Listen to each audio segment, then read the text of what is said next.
to humanity. In fact, I think there is no basic difference between the culture of the East and the West. There is so much discussion about East and West. And there is also a poem by Rudyard Kipling that East is East and West is West, and the twain shall never meet. But he goes on to say that, yes, they do meet in a great person, in a great musician. East and West meet in Shakespeare and Sadi. In the realm of gold, which is literature, they are neighbors. Sadi and Shakespeare and Goethe and Kalidasa, the great Indian writer, dramatist, they are all contemporary, and they are all in the same joyous, mysterious land of realm of literature. So the subject of our discussion tonight, which is going to offer you a very brief introduction to Persian literature. Of course, it is an ocean. How can you offer it in a small picture? Unless we we learn from William Blake. He says that to see the whole world in a grain of sand, and the whole heaven in a wild flower, holding infinity in the palm of your hand, and eternity in an hour.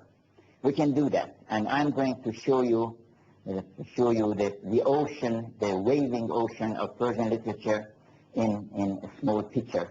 As Rumi says, در بریزی بحر را در کوزه‌ای چند گنجد قسمت یک روزه‌ای. Of course, it is no more than a daily portion if you offer it in a picture, the whole ocean.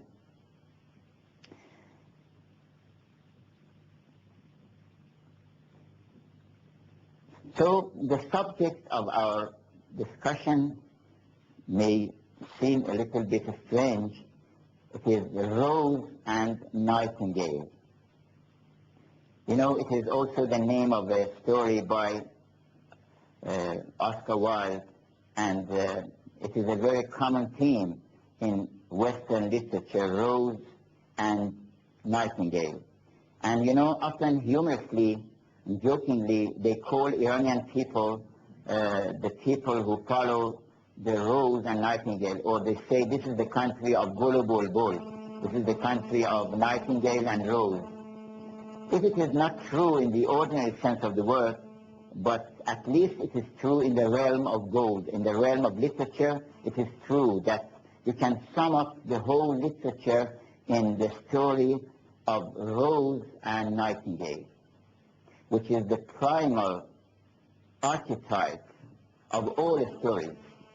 In Persian literature, when you want to start a story for children, in English they say once upon a time, or in French they say il y avait un fois, or something like that.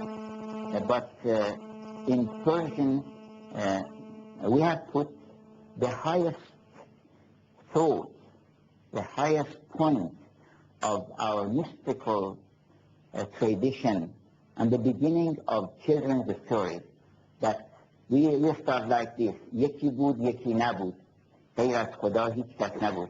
There was one, and there was no one but him, and except God, there was none to be seen. So that is the story, that there was one. In the beginning, there was one. So what happened? That the one became many. See, that is the whole story. A story of how the one appeared and manifested itself in many. So we have one here and many here. You see, this one, in the words of Shelley, he says, the one remains, the many changes and pass. The light of heaven forever shines. So this one is the beginning of creation. This is the beginning of all stories. This is the story of art. This is the story of religion. This is the story of science.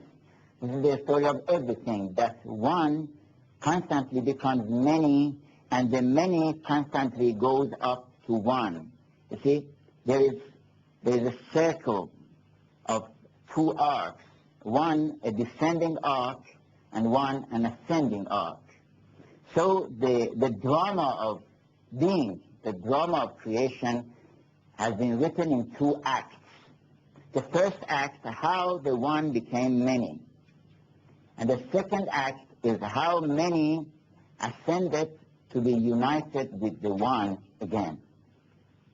So this is the story of art, because the art starts by one.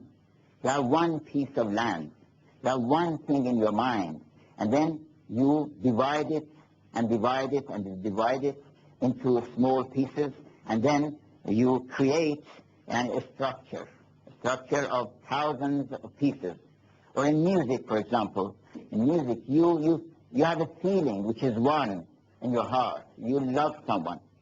And then it comes down into form, into stones, into structures, into rhythm, into harmony, into symmetry. And then, so the one appears in many. You are happy, for example. Your happiness has no color, has no form. It is not round, it is not a square. It is just happiness. You are full of joy.